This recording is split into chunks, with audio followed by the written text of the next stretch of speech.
Hey guys, tonight we begin with a medieval bureaucrat, the most dangerous creature in history.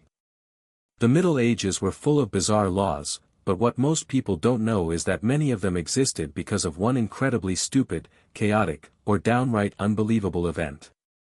So, before you get comfortable, take a moment to like the video and subscribe, but only if you genuinely enjoy what I do here. And let me know in the comments where you're tuning in from and what time it is for you. It's always fascinating to see who's joining us from around the world. It's hard to imagine, but in medieval France, a pig once stood trial for murder and lost. The year was 1386, and somewhere in the French town of Filets, a pig made history by becoming the first defendant with hooves. One morning, this ordinary SA, nameless, guiltless, and very possibly just hungry, wandered into the street and attacked a child. Tragic, absolutely. But this was the Middle Ages, where logic took centuries-long naps. So instead of eating the pig or shrugging it off as farm life, the townsfolk decided to put it on trial for murder. Yes, a full trial with robes, judges, witnesses, and an attorney for the pig. The creature was chained, formally charged, and brought before a courtroom packed with serious-looking men pretending this wasn't insane. It was accused of acting with malice aforethought, which, if true, makes it one of the most intelligent pigs in recorded history. A defense lawyer was assigned. Probably the most awkward gig in legal history. Imagine standing in front of a medieval jury saying, "My client oinks in protest." The judge listened, nodded gravely, and then declared the SA guilty. Because, of course, pigs are notorious repeat offenders. The punishment, death by hanging. The same method used for humans, because consistency matters in jurisprudence. The town gathered to watch as the pig was dressed in human clothes, shirt, breeches, and all led to the gallows and executed in front of an enthusiastic crowd. Nothing says civilization like a public execution of farm animals. The trial caused such a stir that the Bishop of Fal had to intervene. Apparently, people had started executing livestock without church approval, which was a big no-no. So a new law was passed. No animal could be tried or executed without ecclesiastical authorization. In other words, even pigs now needed permission from God's middle management. The precedent stuck. Soon Europe was full of criminal animals. Roosters tried for witchcraft, goats accused of immorality, and cows fined for trespassing. Humanity had officially reached peak accountability. Everything had rights except humans. It's easy to laugh now, but in medieval logic, everything, even a pig, existed in God's moral ecosystem. And if that ecosystem went rogue, someone had to hang for it. Unfortunately, that someone was usually bacon. If there's one thing the medieval era excelled at besides dying young and inventing unnecessary laws, it was taking jokes too far. Sometime in the 14th century in Bohemia, a bored nobleman decided that tournaments were getting repetitive. Same horses, same lances, same concussions. So he showed up to a joust with something no one expected. A goose. Not a roasted goose. Not a pet goose. A fully armored one. According to local chronicles, the knight had commissioned a tiny set of plate armor for the bird, complete with a miniature helmet. He proudly declared it his squire, paraded it around the tiltyard, and even gave it a name, Sir Hiss of the Pond. Because why not give your poultry a title? It was supposed to be funny until it wasn't. During the event, the goose apparently escaped, flapping across the field in a blur of feathers and polished metal. One squire tried to grab it. The goose bit him on the hand, then promptly rammed into a horse's legs. The horse panicked, threw its rider, and chaos erupted. By the time the dust settled, 3 knights were injured, a goose was dead, and everyone had learned that birds make terrible armor-bearers. Naturally, instead of laughing it off, the authorities reacted the medieval way by legislating it.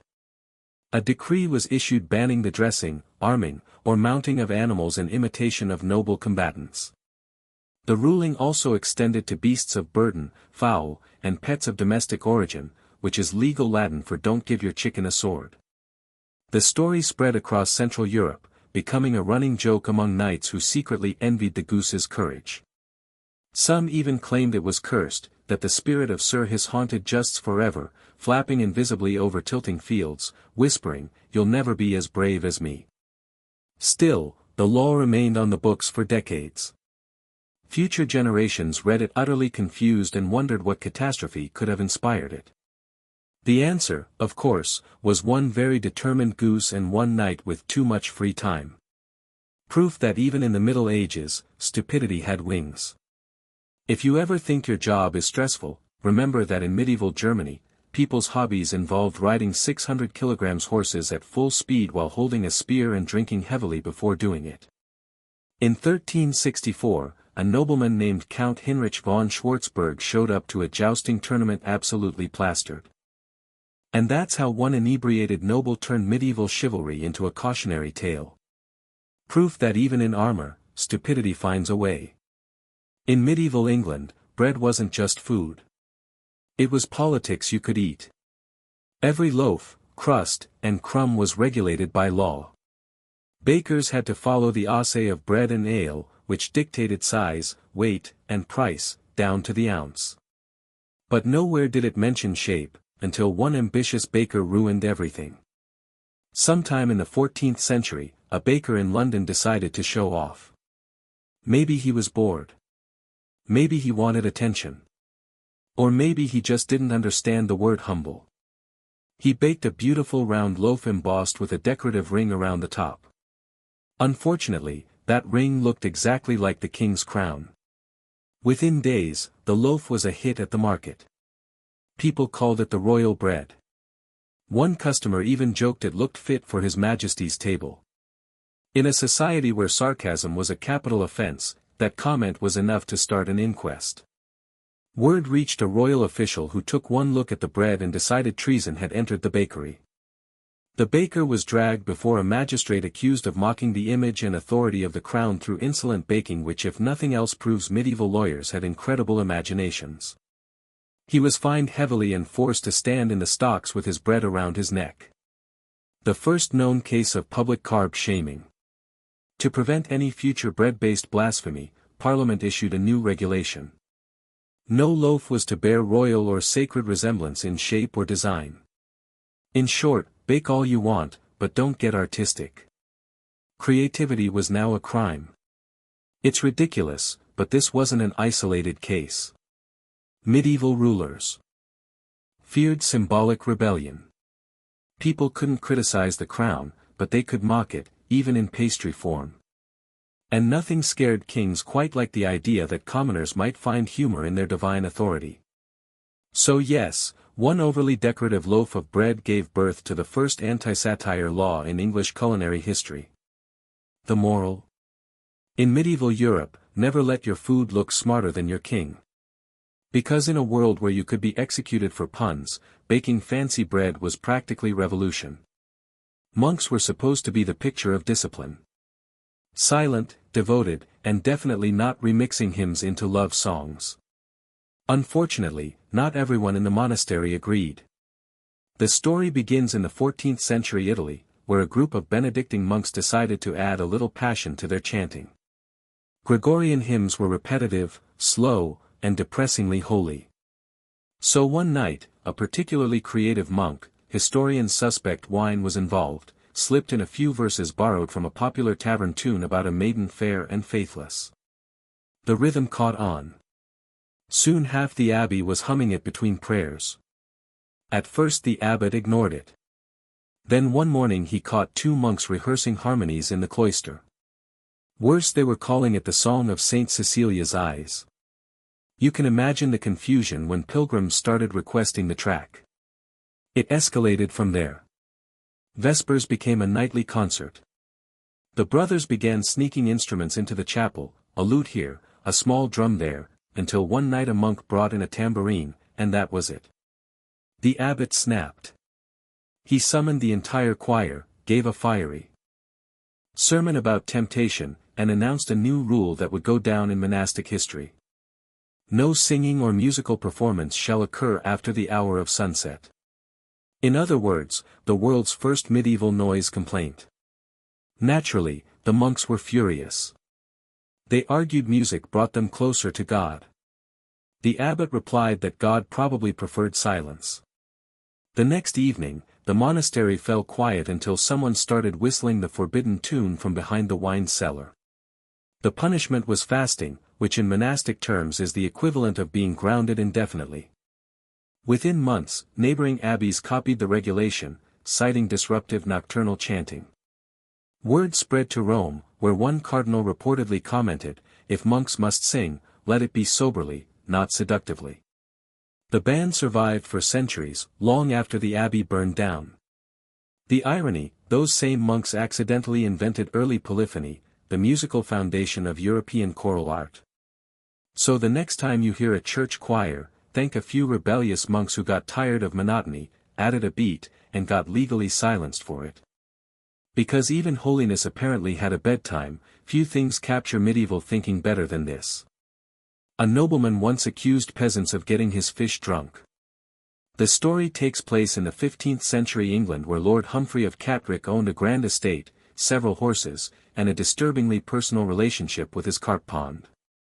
These weren't just any fish. He named them, fed them, and according to one account, spoke to them as one might counsel loyal servants. So when his prized carp began swimming erratically after a village festival, he assumed the worst. The villagers had, he claimed, poured ale into the pond. And not just any ale, his ale. He demanded an inquiry. The local reeve arrived, poked at the fish with a stick, and reported that they did in fact appear uncommonly jolly. That was enough. Lord Humphrey declared it an act of sabotage and summoned the village elders for questioning. Their defense was simple. We were drunk, not the fish.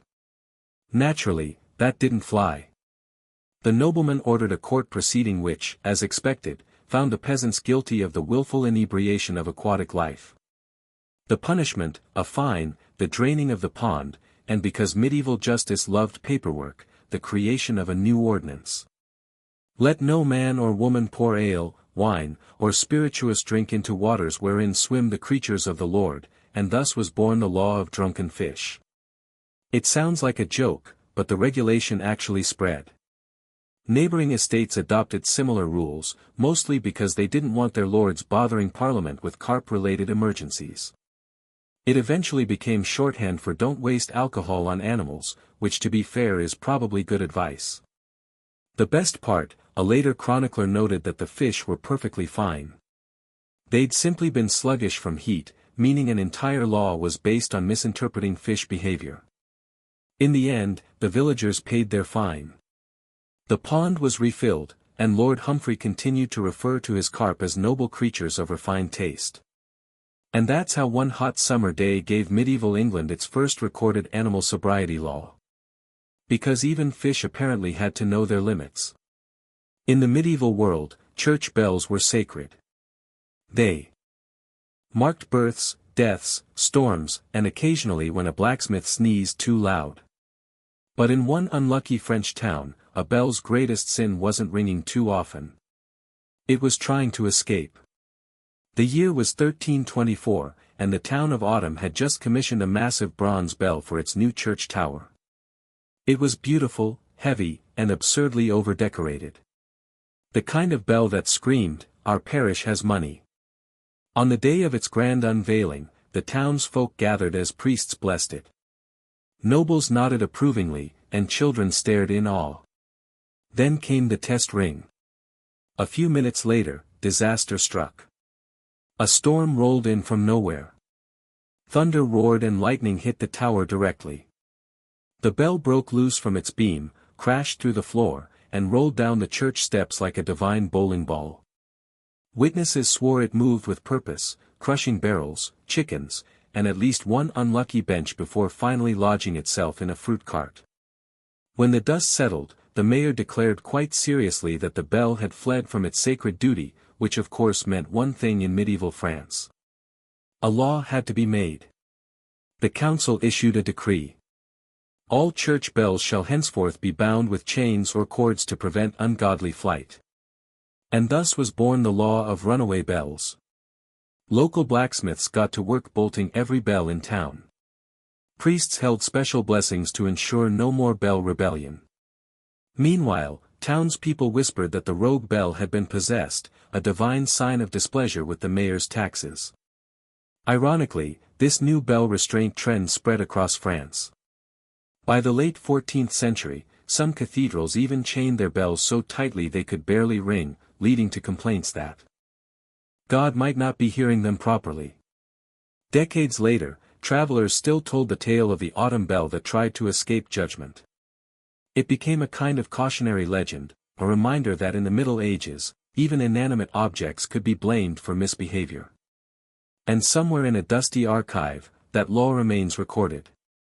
Proof that once upon a time, France legally outlawed runaway church bells. Because in medieval logic, even metal needed supervision. You'd think medieval priests would have been too busy saving souls to swing swords. You'd be wrong. Sometime in the late 12th century in the Kingdom of Castile, a priest named Father Rodrigo Devar got into a heated theological debate with a knight. The topic, whether Saint Michael could defeat a mortal warrior in single combat. It started as harmless pub theology, the kind you'd expect after 5 pints of monastery ale. But pride was the currency of the Middle Ages, and neither man could back down. The knight called Rodrigo a coward in cloth. Rodrigo replied, "May God strike you down. Or failing that, I shall." The next morning, both men showed up in a field outside town, one with armor and a lance, the other in robes, clutching a sword that still had candle wax on it. Witnesses claim Rodrigo actually opened the duel by blessing himself, which might be history's most confident flex. Against all odds, he managed to disarm the knight with a lucky swing. The crowd erupted. The church did not.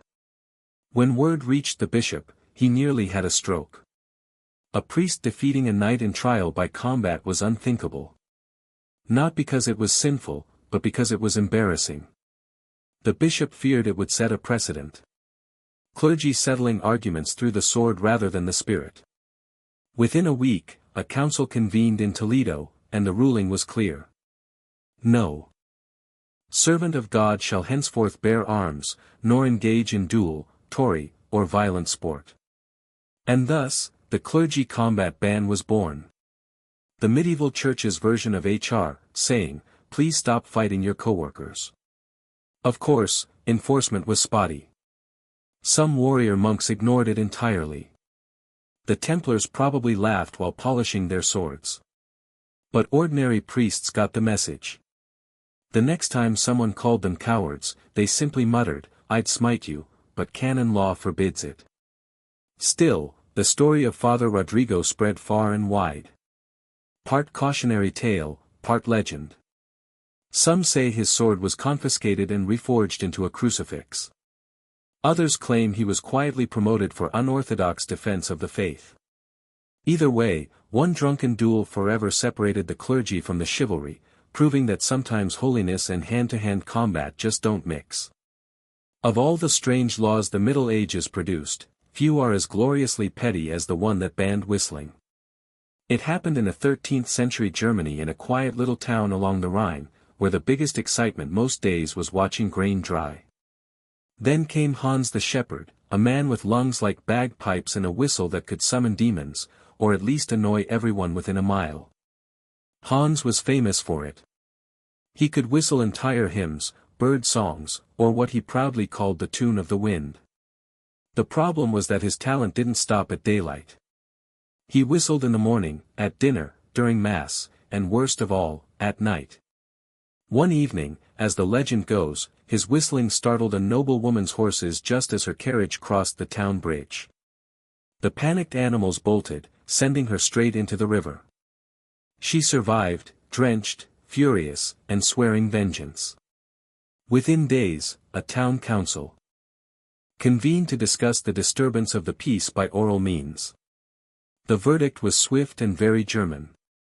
No man, woman, or child shall whistle in public after the toll of the evening bell, and so began the law of forbidden whistles. Hans was devastated. He tried to argue that his music soothed the sheep and pleased the Lord, but nobody cared. The noble woman still smelled of swamp water, and the mayor's patience was gone. When Hans was caught whistling again a week later, he was fined 3 loaves of bread and a flag of ale, the medieval equivalent of a parking ticket. Ironically, this law spread faster than the tune that caused it. Other towns adopted it, citing noise pollution and moral disturbance. Some claimed that night whistling attracted witches or worse, tax collectors. By the 15th century, entire German provinces had outlawed nighttime whistling altogether. The funniest part, historians found a later note in one town ledger stating, "The silence is unbearable. The sheep now cry at night, so they repealed it partially." In short, one man's melodic obsession turned into 2 centuries of legally enforced quiet hours. Because in medieval Europe, even joy required a curfew. There are many reasons laws exist. To preserve order, prevent chaos, or in this case, to stop one man from sanding wood in the nude. The story comes from the 15th century Prague, a city famous for its cathedrals, scholars, and apparently very confident carpenters. During a particularly hot summer, one craftsman named Marek the Builder was repairing a section of the city wall.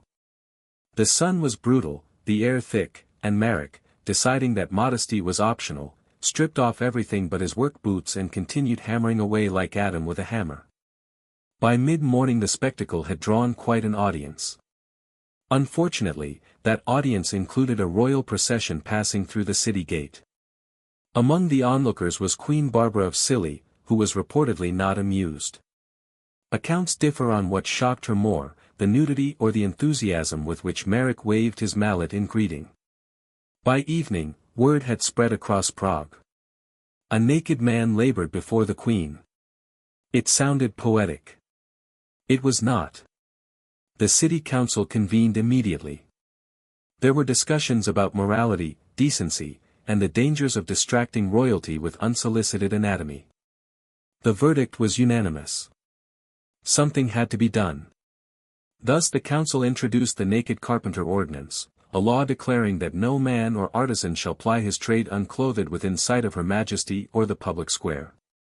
Marek was fined, publicly lectured and reportedly muttered, "Then perhaps the wall shall fall again." To prevent future offenses, guild masters across the city added a clause to their codes requiring appropriate attire during labor. And just like that, one sweaty carpenter gave birth to medieval Europe's first recorded workplace dress code. The story spread faster than Marek's 10 lines. Other towns followed suit, enacting their own modesty laws. One chronicler even joked that Prague's men now dress for work as if attending church thanks to one man's devotion to comfort. Centuries later, the ordinance technically remained on the books. An eternal warning. That in medieval bureaucracy, embarrassment was a legislative event. And so from that day on, every craftsman in Prague worked fully clothed. Not because it was practical, but because one man couldn't keep his hammer to himself. Of all the crimes committed in medieval Europe, few were as controversial as the one that landed a chicken in court. The year was 1474 in the Swiss city of Basel, a place where people took law, order, and poultry very seriously. One morning, a farmer reported that his rooster had laid an egg. This was not strictly speaking possible. But rather than celebrating the miracle, the townsfolk reacted with the same calm restraint as always. They accused the bird of witchcraft. The news spread fast. Crowds gathered outside the church, debating whether the egg was the work of the devil. A few suggested it was just a malformed yolk. Others whispered that demons were breeding poultry. Now eventually someone decided the only solution was a trial. So, the rooster was formally arrested, confined in a small wooden cage, and charged with unnatural production. A public defender was appointed, which in hindsight feels optimistic. The trial drew hundreds. The judge solemnly listened, as witnesses swore that they had seen the egg with their own eyes, and that the bird had appeared deeply unrepentant. The defense argued that the rooster, being an animal, lacked moral agency. The prosecution countered that Satan worked through beasts. The judge nodded, clearly regretting his career choices, and declared the rooster guilty. The sentence, death by fire. On execution day, the people of Basel gathered in the square. A.P. was built, the rooster placed atop it, and the cursed egg burned alongside. Chroniclers note that many cheered, others prayed, and at least one merchant sold roasted nuts nearby, proving that capitalism never misses an opportunity. After the incident, Basel's city council passed a new ordinance. No citizen shall bring forth claims of infernal poultry without clerical witness. In short, you could still accuse your chicken of witchcraft, but only if a priest signed off on it first. Bureaucracy triumphed once again. Historians later discovered that the egg was probably an undeveloped mass of tissue, not witchcraft. But by then, the legend had taken root. And so, Basel became the proud home of the world's only known rooster convicted of witchcraft. A reminder that medieval justice always gave everyone their day in court, even breakfast. In a world that feared witches, ghosts, and improperly cooked stew, it was only a matter of time before someone accused footwear of supernatural activity. The story begins in 14th-century Florence, a city of art, ambition, and apparently haunted shoes. A local cobbler named Giovanni Disi was known for his craftsmanship. His boots were sturdy, his slippers elegant, and his gossip unmatched. One evening, a nobleman stormed into Giovanni's shop, claiming that a pair of boots he'd purchased the week before had walked on their own. Naturally, Giovanni laughed until the nobleman produced witnesses.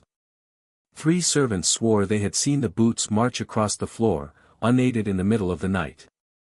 One even claimed they clicked in rhythm, as though dancing to invisible music. Within days, the entire neighborhood was convinced the devil had taken up cobbling. People began inspecting their own shoes for signs of possession. Giovanni's business, once booming, collapsed overnight. To prove his innocence, he called for an investigation. Because nothing clears your name like a medieval trial about haunted footwear. The city magistrates took the matter seriously. They summoned theologians, blacksmiths, and a tailor just in case to testify. After much debate, the council ruled that no proof of demonic activity could be found.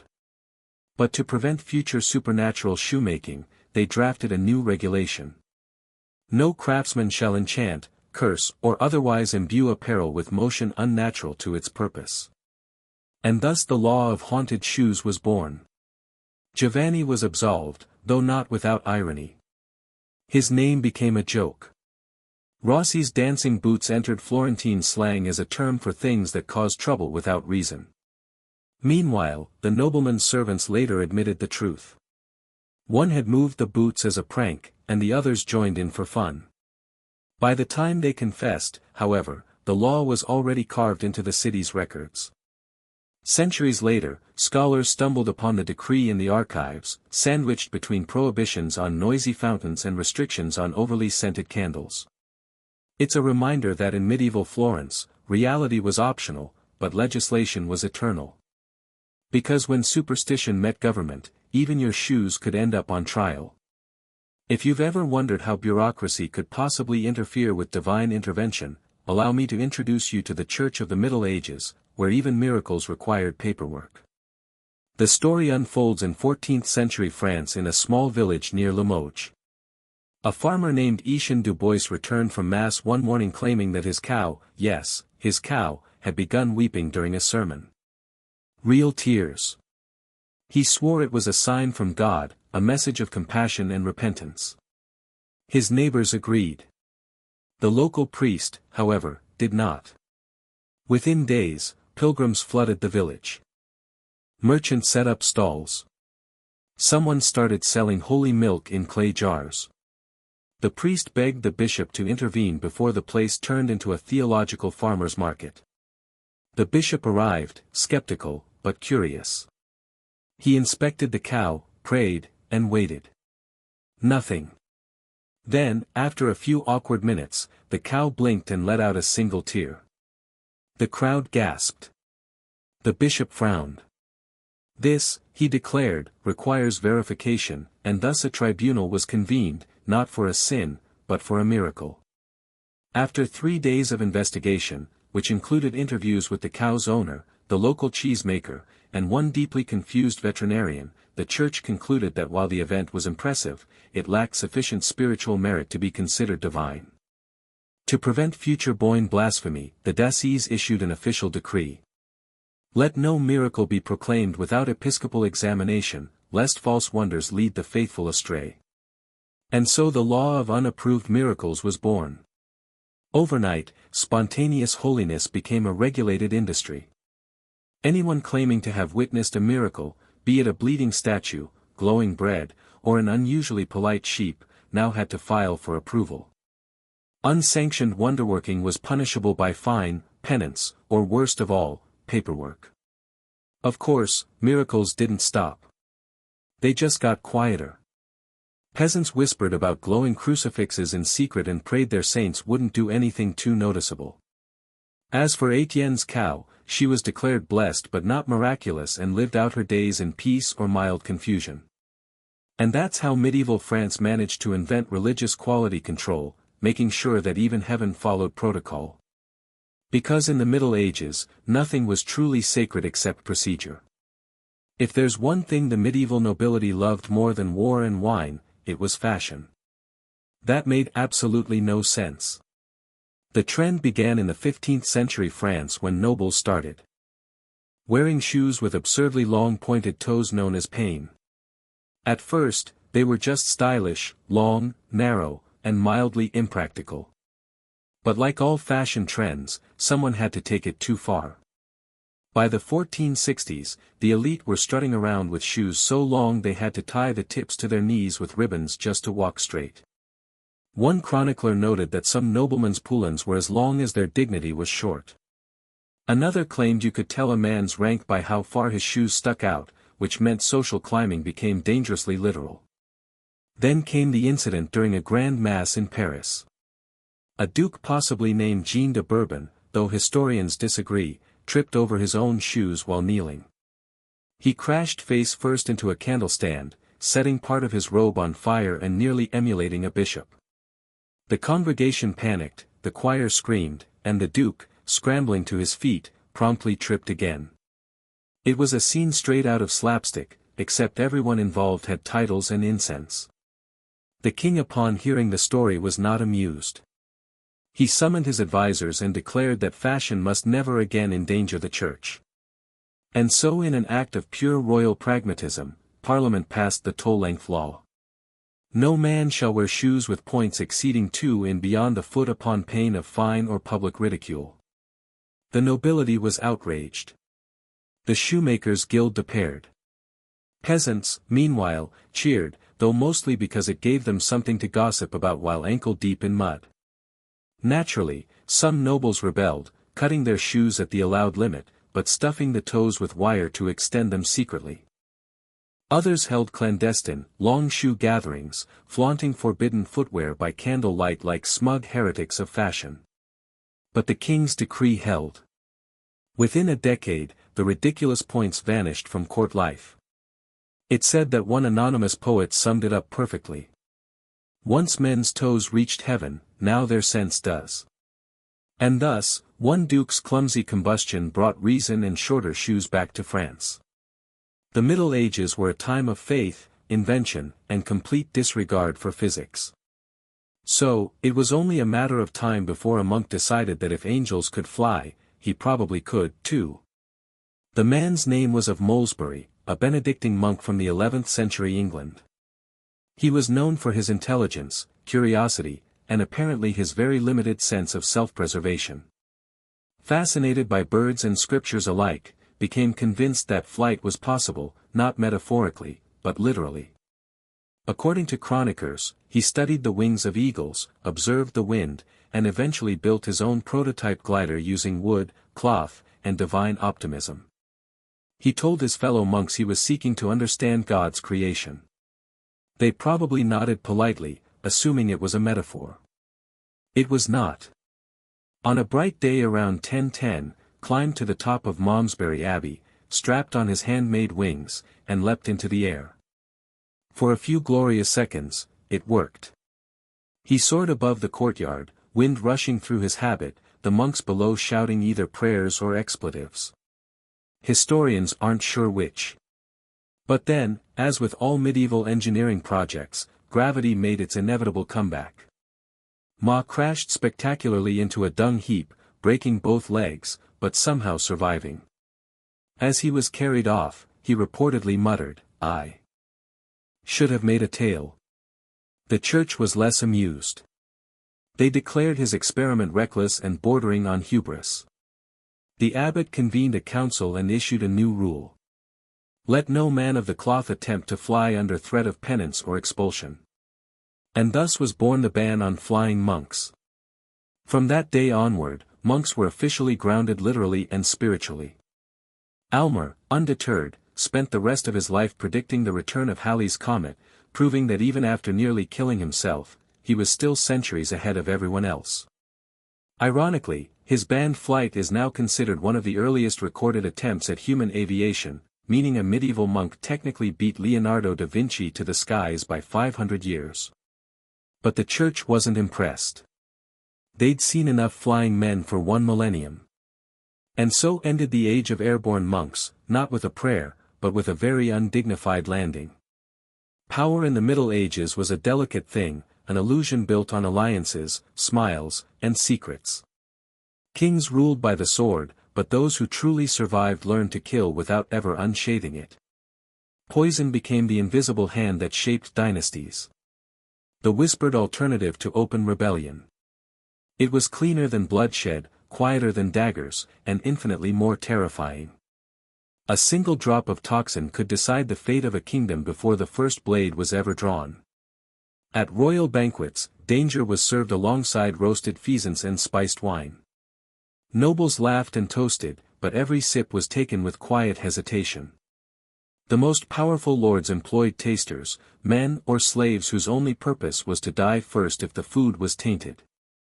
Some survived for years, others only for a night. In great courts like Paris, Venice, and London, people didn't just fear their enemies. They feared their friends, their cooks, their wives. Poison was considered a refined art, one that belonged to those who understood subtlety. A sword killed the body. Poison destroyed the soul because it replaced trust with paranoia. To the ambitious, it was the perfect weapon. It left no witnesses, only rumors. It killed kings without rebellion, silenced rivals without war, and erased heirs without scandal. Its presence transformed the very etiquette of court life. The most innocent gestures, passing a goblet, kissing a hand, biting into fruit, became rituals of danger. Women wore perfume laced with toxins. Noblemen carried rings with hidden needles. And even rosaries were rumored to conceal deadly dusts. A courteous offer of wine could be a death sentence, a shared meal, an act of mutual suspicion. Yet poison was more than a weapon. It was a language. In an era where words could be fatal, poison spoke in silence. A sudden illness in a duke, a queen's pale complexion, a slow death mistaken for divine punishment. All were coded messages, warnings from those who ruled behind curtains. The Middle Ages were an age of faith and fear, of gold and ghee. And behind every jeweled goblet and glittering feast lurked a question that chilled the bravest hearts. Who will drink first? Beneath the grandeur of castles and cathedrals, another world thrived. A world of mortar, pestle, and secrecy.